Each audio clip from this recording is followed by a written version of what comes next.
G'day, today I'm going to be flushing my heater core on this 1995 BG9. I've had some overheating issues with this car, and not because of head gaskets. I've actually fitted a new engine, an EJ20D to it, but shortly after fitting it as a known good engine, on the test drive I got an overheat. I flushed some of the heater core out with the press stone.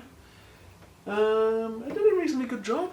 I got some flakes coming out of it, maybe just smaller than a cornflake size, or about half the size of a cornflake or something like that. A couple of big flakes coming out of the heater core with it, but since then I haven't had any major overheats, but the temp gauge is still quite active, if you will. It readily goes above half, but I haven't had any full overheats. Also, the heater itself doesn't blow that hot. I have to set it to about 28 degrees, and it takes about 15 minutes before it actually gets too warm to bear. Whereas in my other BG, if I set 28 degrees, my face would literally melt. So I know that there's some issues with this. So today we're going to be using CLR. This is a little bit more aggressive, and I'm going to be going with the whole bottle. I'll also be putting it in straight. I'm not going to dilute it at all. The downside of this is I may possibly eat a hole through the heater core. This is a risk I'm willing to take. Quite aggressive. I'm going to leave it in there for about 45 minutes. Really, you can get results with 15 minutes, but I'm going to see how much gunk I can get out of this thing. So going to be in there pure 45 minutes, and away we go. If you're going to use a product like this, you need to make sure you check it's compatible with your heater core. Typically, older cars are going to have a copper heater core, and newer cars are going to have an aluminium heater core. Now, for the Legacies, first gen Legacy is copper. For the pre-facelift BG, it's copper. And for the facelift BG and onwards, it's aluminium. I've checked to make sure that this works with copper, and it does. So let's send it.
Alright, well, reading the instructions, it says to mix half and half with warm water and leave for 2 minutes.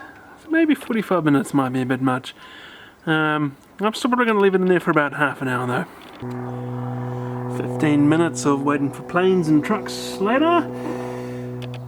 As we pour this in, we should expect to see some coolant get pushed out of this hose. So I'll direct that down towards the bucket, and we'll pour in.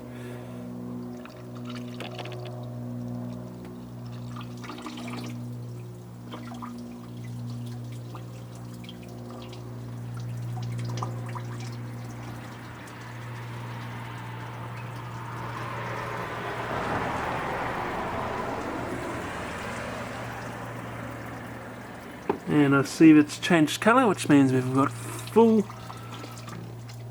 CLR in the heater core right now. So now we just allow that to sit for a few minutes and we'll come back. Okay, so she's been sitting for half an hour, I'd say good and ready to go. So what I'm going to do now is I'm going to backflow it. Now with your two hoses, your top one goes into the heater core and your bottom one is what comes out. So for your first flush, you want to put it in the out hole. So that way you're backflowing, that way you can break any little loose bits free and push them out of the heater core rather than trying to push them through the heater core. Because typically you're going to get those blocked up bits on the inward side of the heater core. So I'll give that a shot now.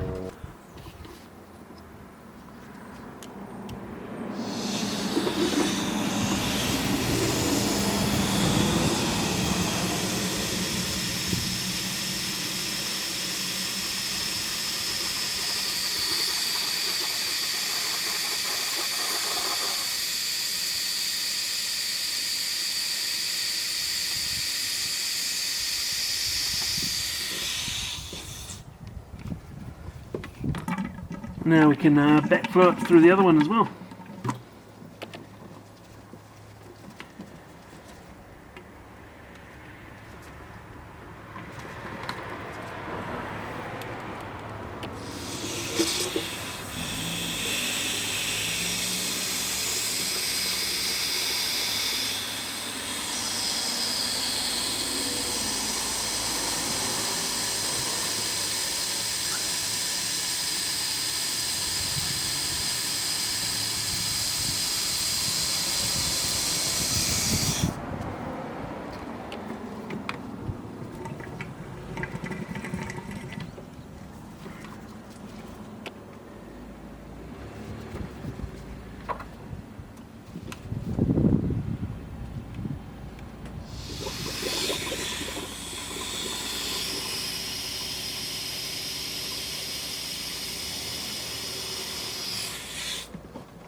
Looking nice and full.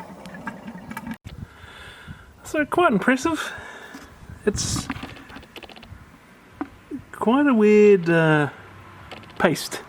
There's some black, some brown silt in there. Fair bit of it. So it's not bad for the first rinse.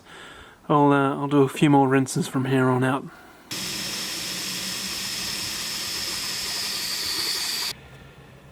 So this is the second bucket flushed. As you can see, the water's nice and clear now. The first one was quite foamy and very brown.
I can hear there's some bubbles trapped in the heater core lines, despite the top hose here in the radiator being full.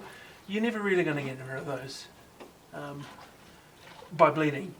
There's just no point in even trying. So you just bleed as much as you can out of the radiator, work some through by pressing, squeezing the hose, the top hose here. But generally speaking, to get rid of those bubbles in the heater core, just go for a spirited drive. Easy as that.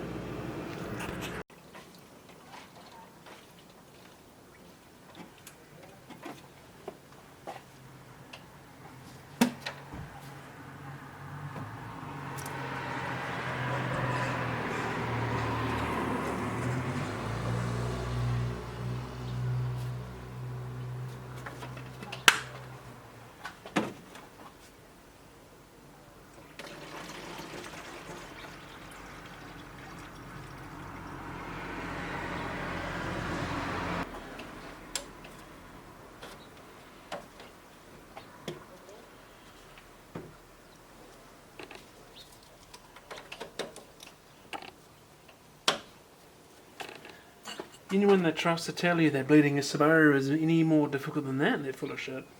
Oh no, he didn't. That's essentially all you really need to do. The key is to go for a good drive and get it warmed up, and then let it cool down fully. That'll allow the expansion tank to complete the bleeding process for you. Any bubbles that are still in the system will get pushed out through the radiator cap into the expansion tank, and then upon cooling down, it'll suck coolant back in and complete the bleeding process for you. It's very important that you do allow it to cool down first. If you open the cap while it's still warm, you're going to defeat the purpose of doing that last step. Alright, so that's that. Start her up.